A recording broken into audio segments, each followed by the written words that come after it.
Okay.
Okay.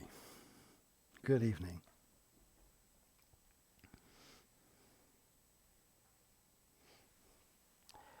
And welcome to everyone who's joining us on the internet.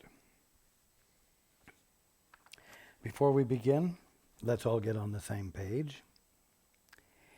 If you're in the Sparkly book, it's page 347, chapter 15, The Purpose of Time. If you're in the second edition, it's page 301, chapter 15, and it's entitled The Holy Instant.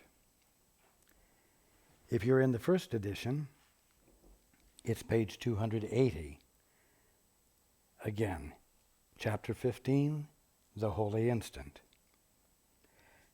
If you are in the JCIM, it's page 146, and the chapter heading is The Purpose of Time. And if you're in the CIMS edition, it's page 292. Again, chapter 15, entitled The Purpose of Time. Let's take a few moments to be quiet together.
Well, it might seem like a rather abrupt jump from what we've been talking about to the subject of time.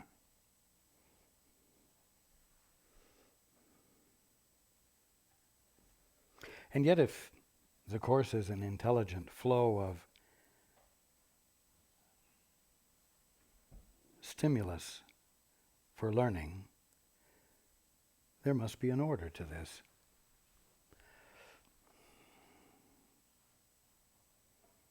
We've been talking about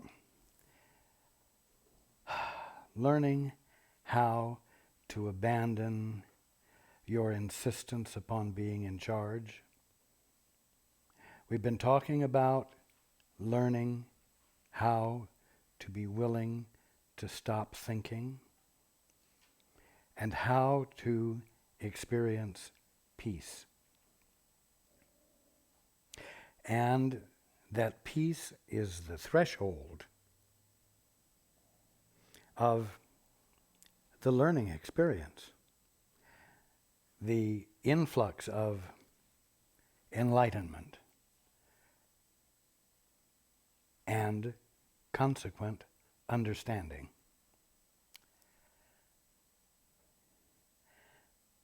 In fact, the last time we were together, it was brought into such focus that it would have been impossible for anyone not to see that if you choose to be unequivocally in your peace, absent thinking, absent any subconscious agendas,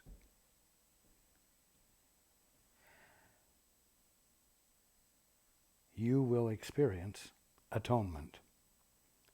It is you no longer functioning out of your right mind that constitutes the experience of atonement. Nothing could be clearer. That's how simple it is. That's how uncomplicated it is. Well, and all of you say, well, I didn't experience atonement since you mentioned it last week. Oh, I grasp it. I like the idea, but I haven't experienced it yet.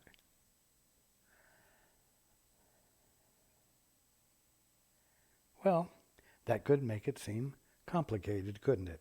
That could make it seem as though there's a process, couldn't it? That could be discouraging, couldn't it?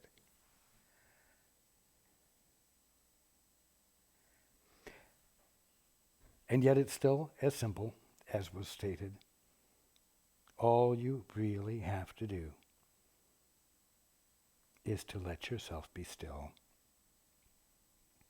and be willing to nestle into it, be embraced by it, want the experience of it and nothing else,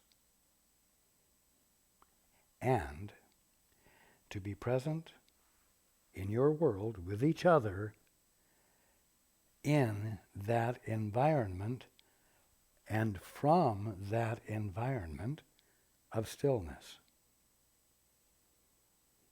It's still that simple. And it's still important for there to be enough self-discipline to persist in doing that utterly simple thing. Now, why might it be of value to talk about time at this point where such a magnificent realization is registering with all of you? The reason is that time interferes with yielding into the silence.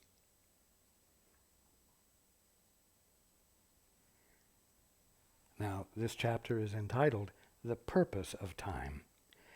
But I'm going to suggest that time doesn't in itself have a purpose. Purpose is given to time. You apply purposes to time.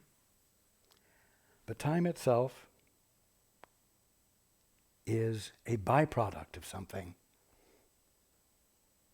It's not an actuality, it is a byproduct that exists only as long as something else is occurring.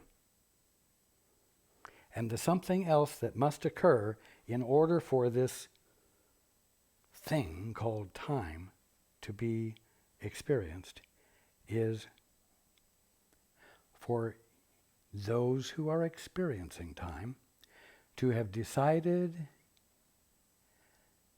to make decisions, to be authors in their own right, in peace, where no self-assertion is occurring, but pure abiding in the presence of peace and experiencing existing, experiencing being from there.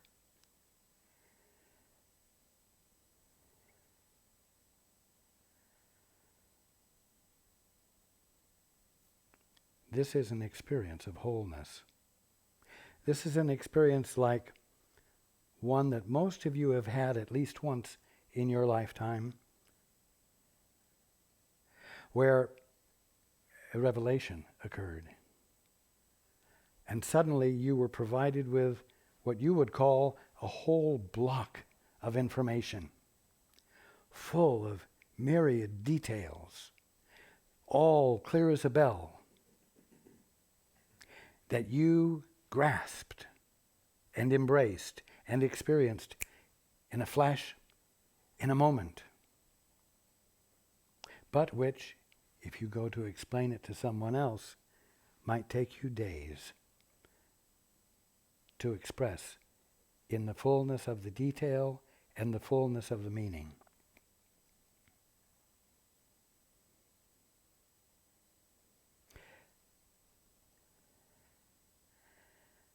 When you step outside of the peace in which this is the conscious experience of being, you might envision it like being in a gently flowing river that you are inseparable from. And there's just movement. And you're experiencing it. And you're experiencing it in its totality, in its infiniteness.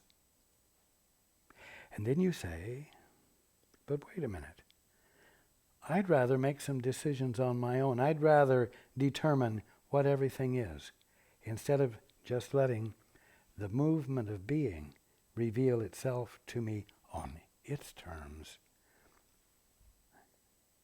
And so it's as though you try to pull back out of the river, and as you do, because you can't ever really become separate from it, you begin to find that whatever this is of you that is moving back out of the river has long tendrils and threads of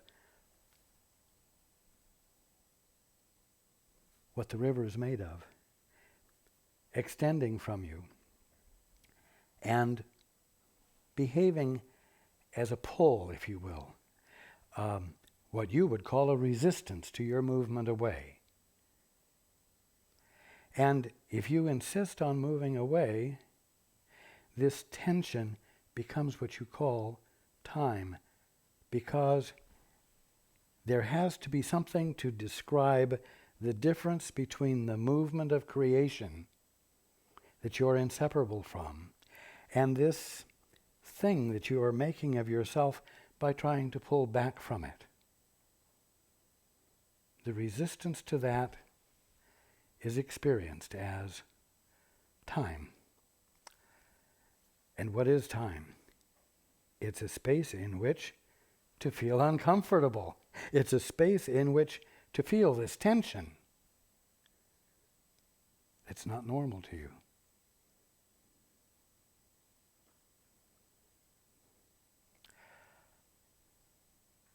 Now, you're feeling the tension because you're doing something you can't actually succeed at doing. But you're insistent. You're willing to accomplish this act of independence, willfully causing it.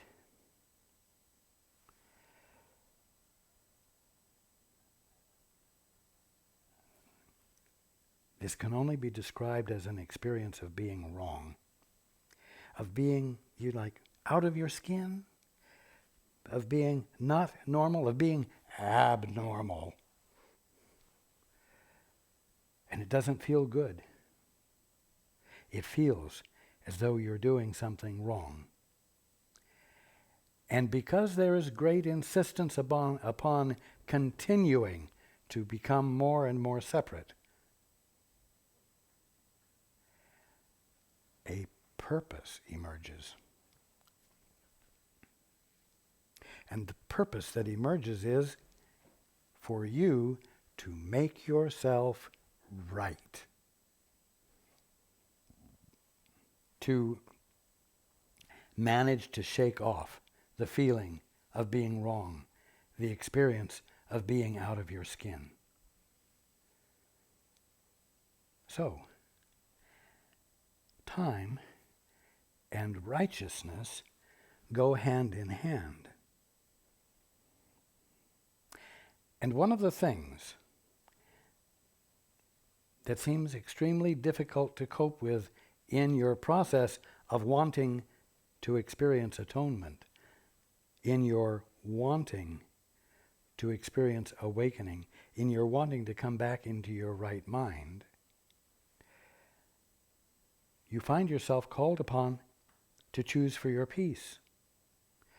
And if you're going to choose for your peace, you have to abandon your ingrained habit of making yourself right. And the experience of peace becomes a threat. If you want to experience your peace, then the potential for being proved wrong will raise its ugly head, and you will become vulnerable. Why? Because the purpose of time is to make yourself right. And the purpose of peace is to be whole. They're two different things. One is real and possible. The other is unreal, and its potential is pure fantasy.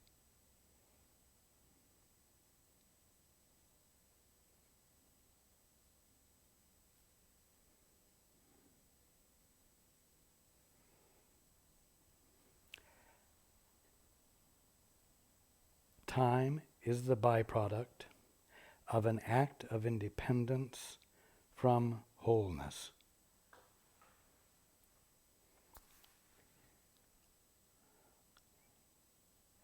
And a purpose has been applied to it by those who have felt uncomfortable in the act of independence. And that purpose is to make yourself right when you are not.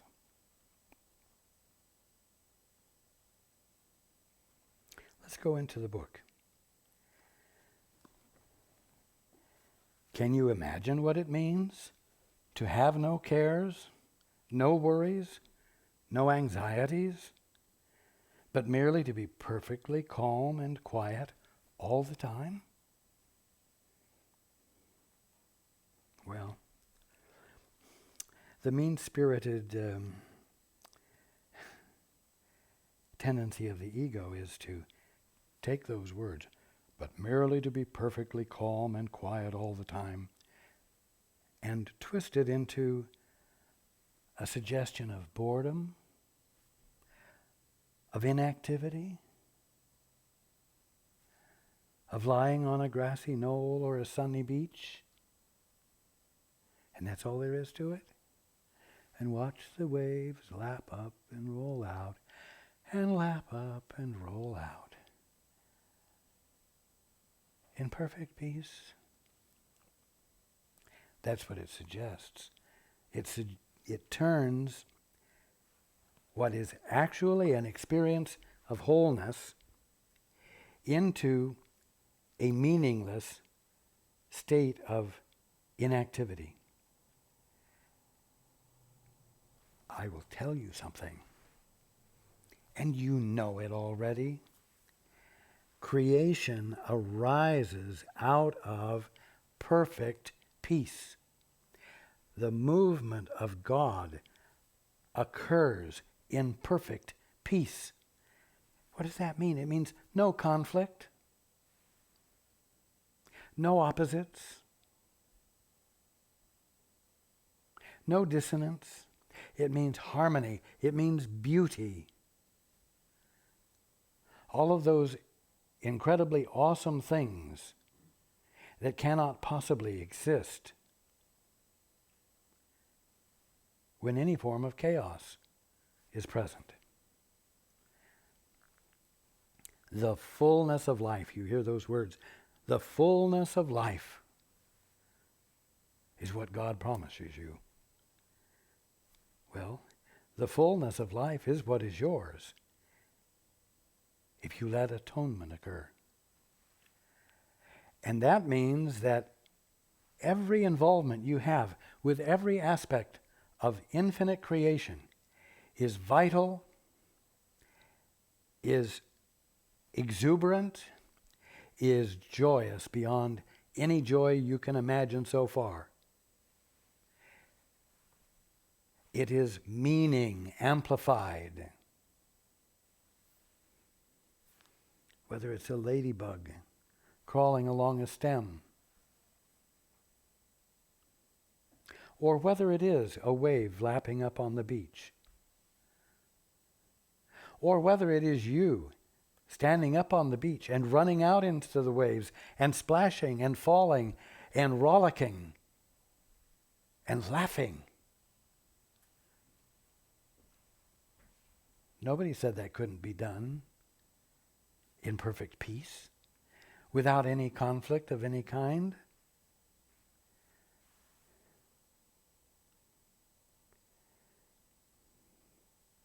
Can you imagine what it means to have no cares, no worries, no anxieties, but merely to be perfectly calm and quiet?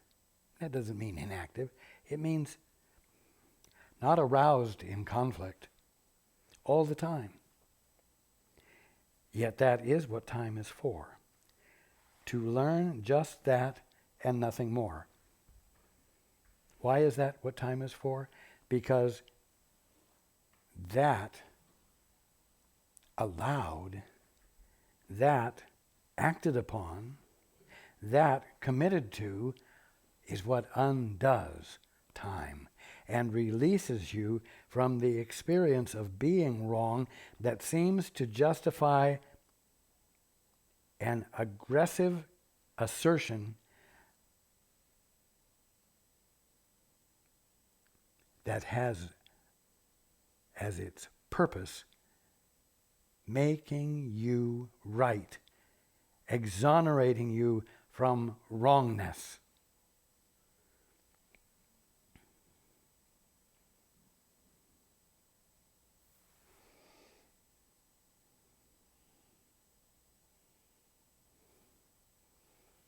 You see, it's so impractical. How could learning to be in my peace be more important than my attending to the affairs of my day, which I already know are going to involve antagonisms and need for a forceful assertion on behalf of what's good?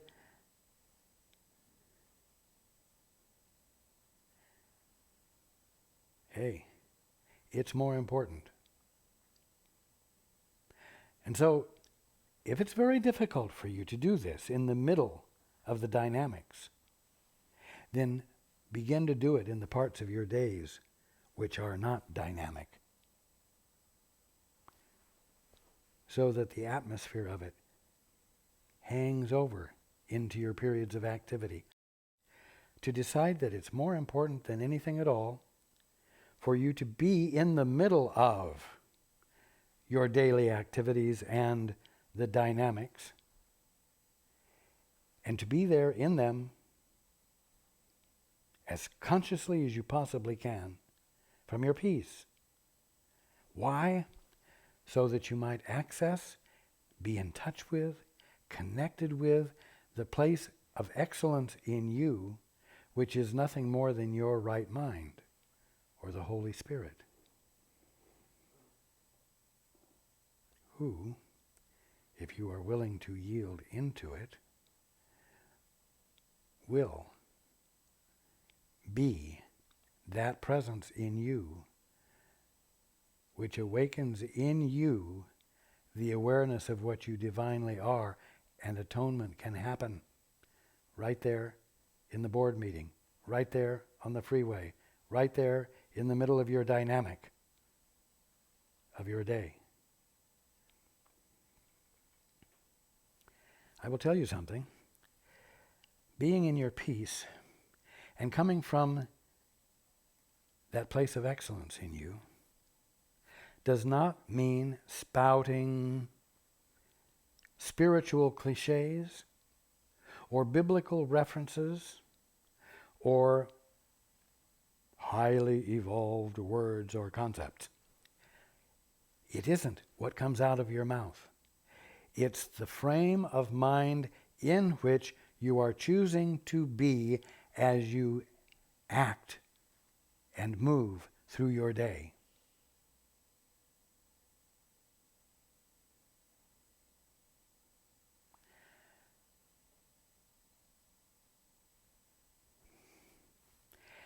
It's that simple.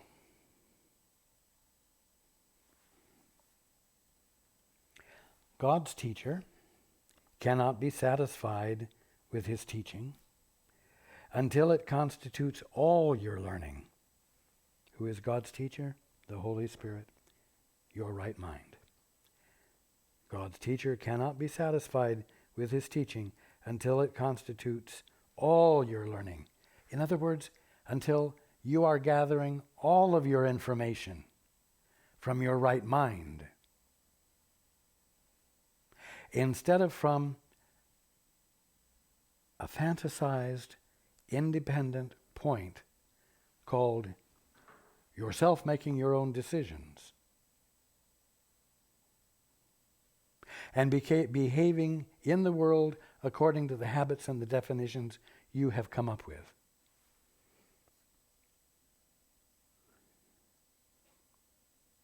He, the Holy Spirit, has not fulfilled his teaching function. Oh, again, let's come back. Your right mind has not fulfilled its teaching function until you have become such a consistent learner that you learn only of him.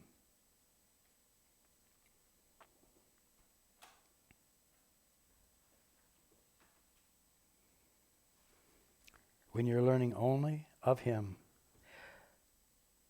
you're just completely, irresponsibly, you might say, not giving any attention to your best judgments and your best reasoning and your capacity to figure things out and your ability to come up with new ideas, all independently. When this has happened, when you're yielding constantly to your right mind, you will no longer need a teacher or time in which to learn.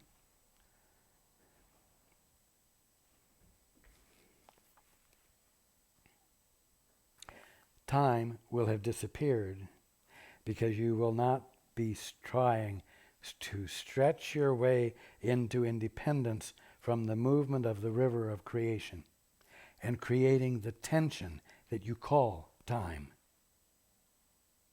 The uneasiness that calls for you to overcome the feeling of being wrong and prove yourself right.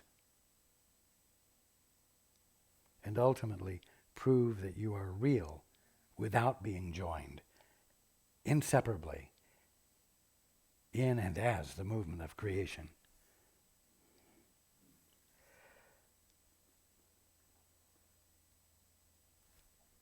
One source of perceived discouragement from which you suffer is your belief that this takes time. See? Well, I listened to what you said last week, Raj, and, I still haven't experienced atonement. It's got to be more complicated than you said. No, it means that you have yet to do the simple thing. That's all.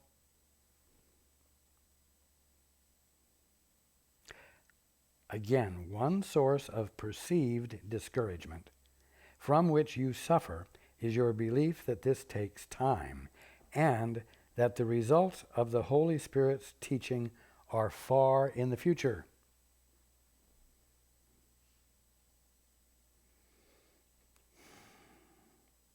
This is not so. For the Holy Spirit uses time in His own way and is not bound by it. And all the waste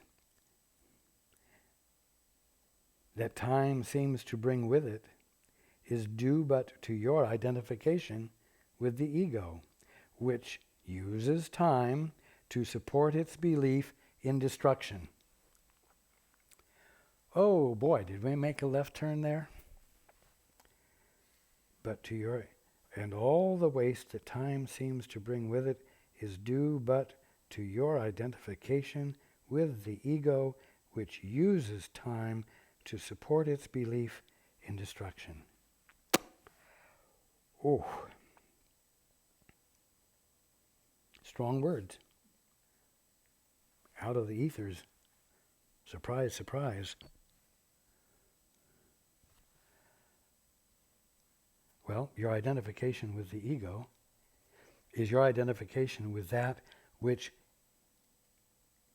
must prove itself right, must prove itself real, must prove itself not wrong, in spite of the fact that there is this tension from the resistance to your attempt to separate yourself from the movement of creation, which is impossible. Now, it says here that the ego uses time to support its belief in destruction. Gee, you say, my ego uses time to support its belief in destruction? I'm not a destructive person. No, you're not a destructive person. You're not an ego. But the sense of self that you entertain as you attempt to be independent teaches you nothing but destruction, teaches you nothing but negativity, and it all stems from the basic tension that you experience by trying to separate yourself from that which you cannot separate yourself from. Now, it is a feeling of wrongness, of being wrong.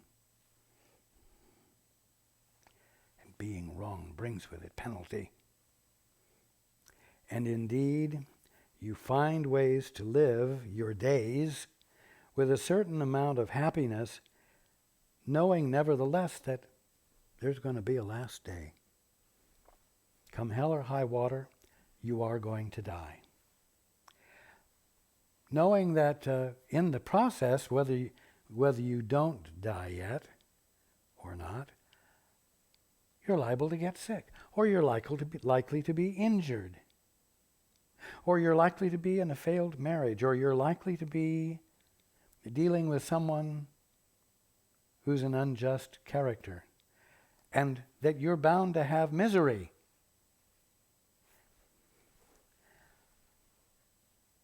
I can safely say that there's not one of you who doesn't succumb to these thoughts of negativity. And that there's not one of you who truly hears the idea that you're going to die one day sooner or later and laughs at it because there is a knowing that this is impossible. You just don't look at it because it's too frightening. And you look at other things that are more pleasing, and thus you allow yourself a little bit of reasonable pleasure. You know,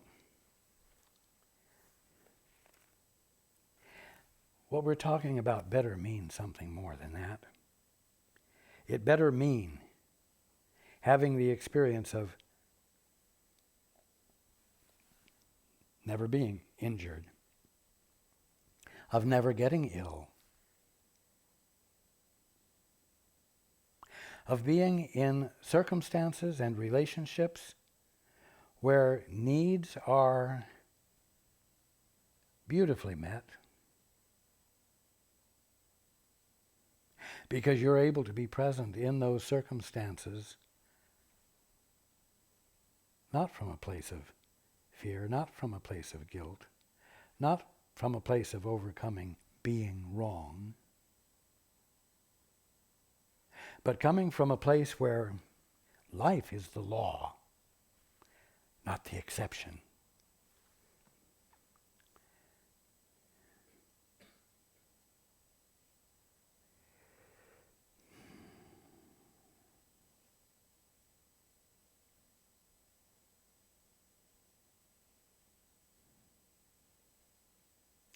The ego, like the Holy Spirit, uses time to convince you of the inevitability of the goal and end of teaching.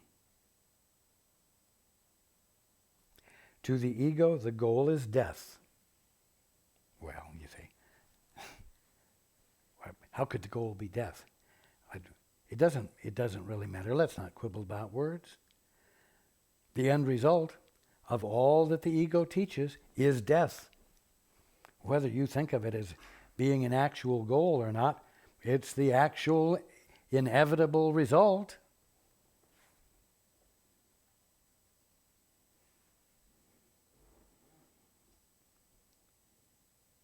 To the ego, the goal is death. The inevitable end is death, which is its end, the ego's end. But to the Holy Spirit, the goal is life, which has no end. So the ego uses time differently from the Holy Spirit. And the ego uses time to keep you enthralled in the struggle and the thrill of overcoming unreasonable odds, even though no one ever does,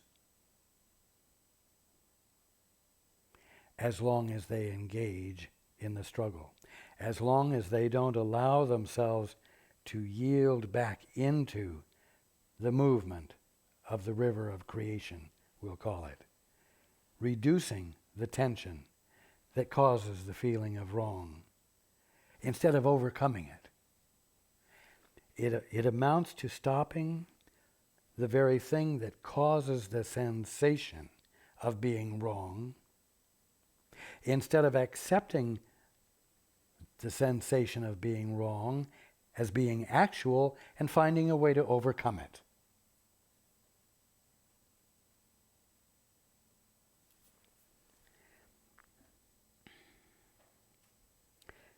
Subheading: the uses of time. The ego is an ally of time, but not a friend. For it is as mistrustful of death as it is of life, and what it wants for you, it cannot tolerate. The ego wants you dead, but not itself. The outcome of its strange religion must therefore be the conviction that it can pursue you beyond the grave. And out of its unwillingness for you to find peace, even in the death it wants for you, it offers you immortality in hell. It speaks to you of heaven, but assures you that heaven is not for you. You guilty bastard, you. You poor guilty one, you. You don't deserve heaven, but you do deserve to be eternal and suffer eternally. How can the guilty hope for heaven? In other words, how can the one experiencing the tension caused by attempting to separate yourself from the movement of creation, how can the one engaged in that act that causes that sensation hope for heaven? Well, you can't as long as you keep doing what causes the sensation. And that's the mean-spiritedness of this whole ego frame of mind or mentality.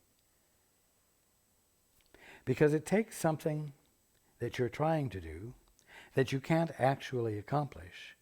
And it says for you to keep trying it because you will one day succeed. But because it can't really override God, it can't cause the feeling of being wrong to go away.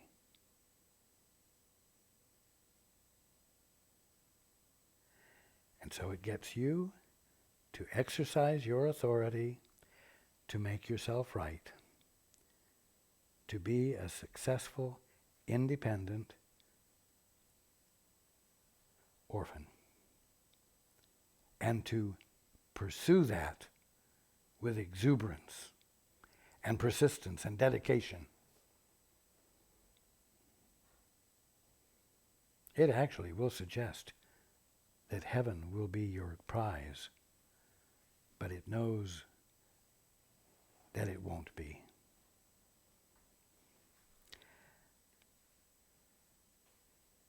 The belief in hell is inescapable to those who identify with the ego.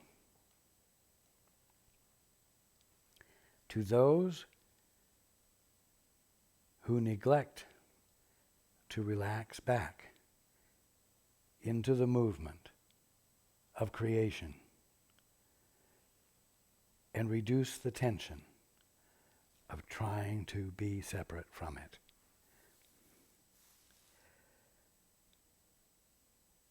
The belief in hell is inescapable to those who identify with the ego. Their nightmares and their fears are all associated with it.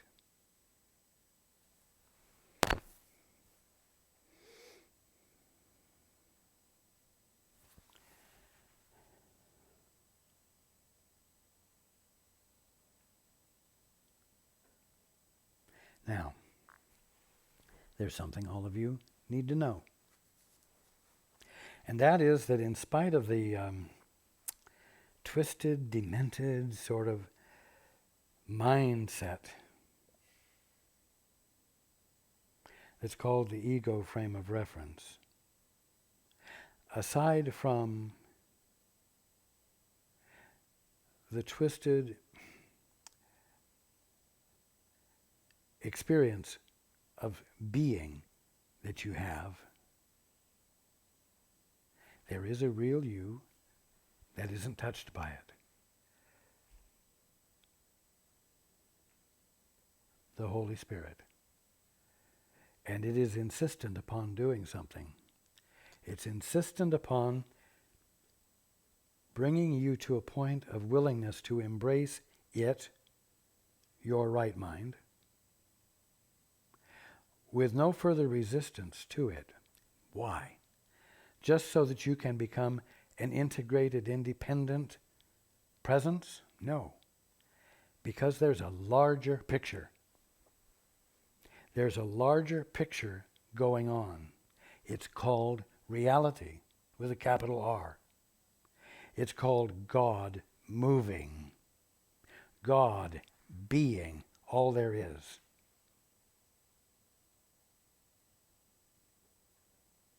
And all the time that you're distracted from God being all there is,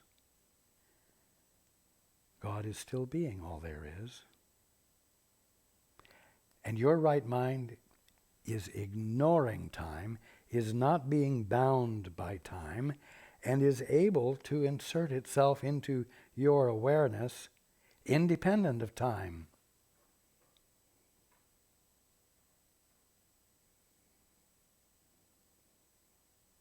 Bringing what I'm going to call bits of information, so that what you call tomorrow afternoon, your right mind may bring something to your attention that is ancient. Because at that moment, that part of creation which your sense of time places way in the past is actively present, being, alive now. And that bit of information can be brought to you in a whole block of information that you can feel the truth of completely and totally. And because it shared this with you out of time sequence, it jars you awake. It allows it to register with you.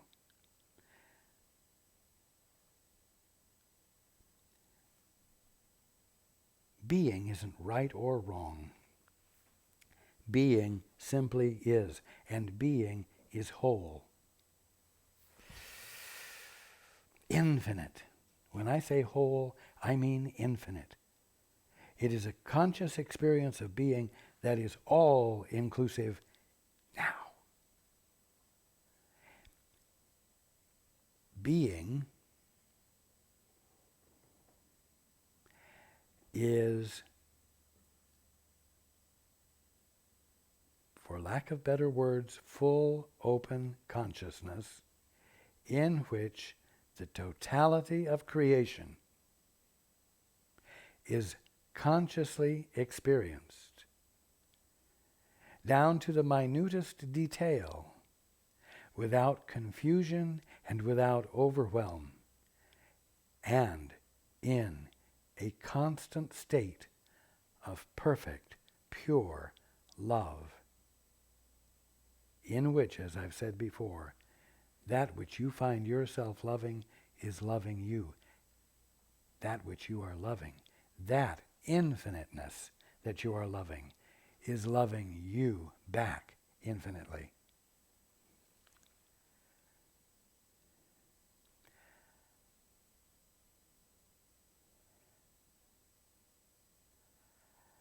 You are embraced by the ever-present movement of God, called creation. And you are included in that movement as part of that movement because it's your capacity and reason for being to be conscious of it, to be the acknowledgement of it, to be that which it registers with, causing you to gasp in awe, to have an experience. And reality is constantly inserting itself in you to remind you of the larger picture, and to be an invitation to you to stop pulling back from the river of creation, creating tension that you call time, which you then use for the purpose of making yourself right because you feel so wrong. All of which is nothing but a sidetrack, a distraction from your being in your right mind and you're being in the state of atonement.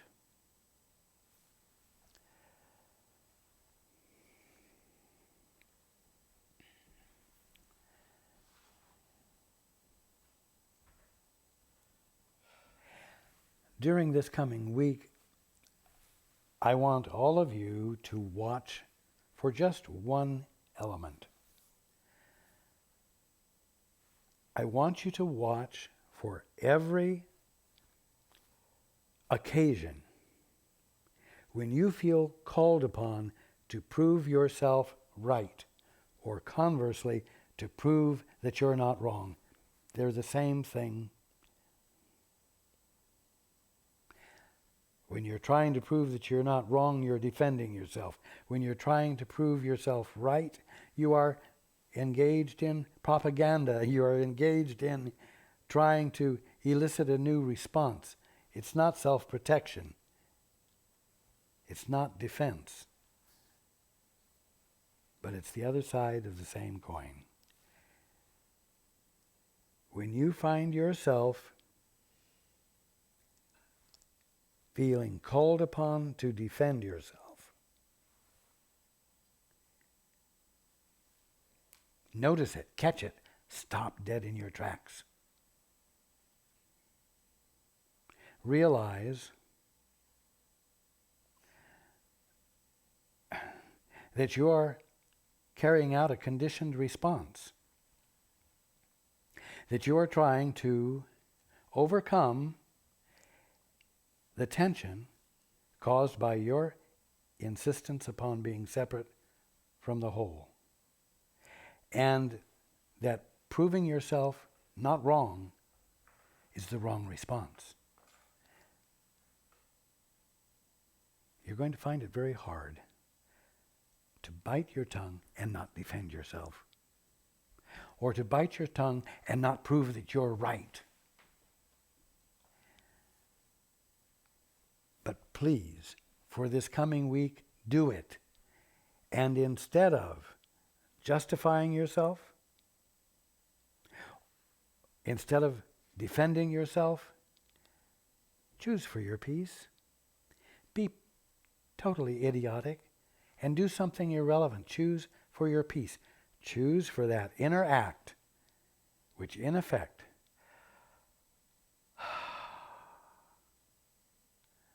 reverses the act of independence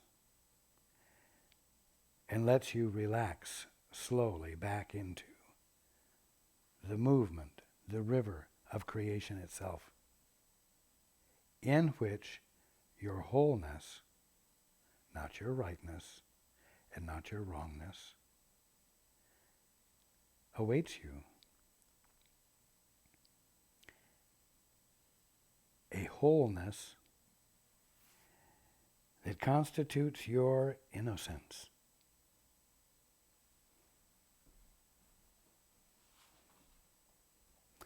A wholeness that feels good.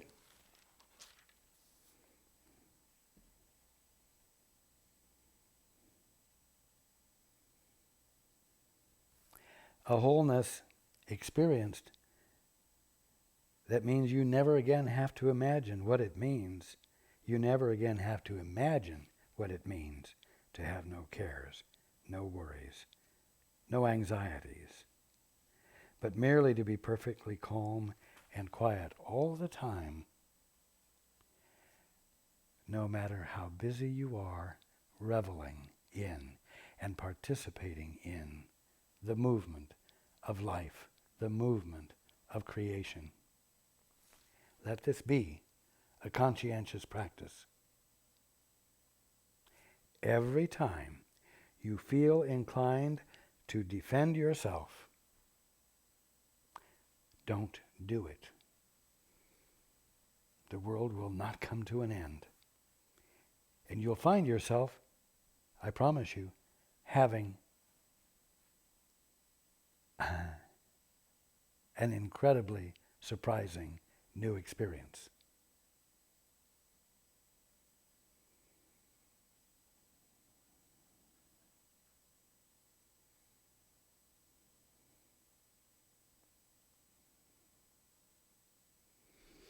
I love you. I love you. I love you. I love you. I love you. I love you. I love you and everyone who's joining us on the internet. And have an incredible week.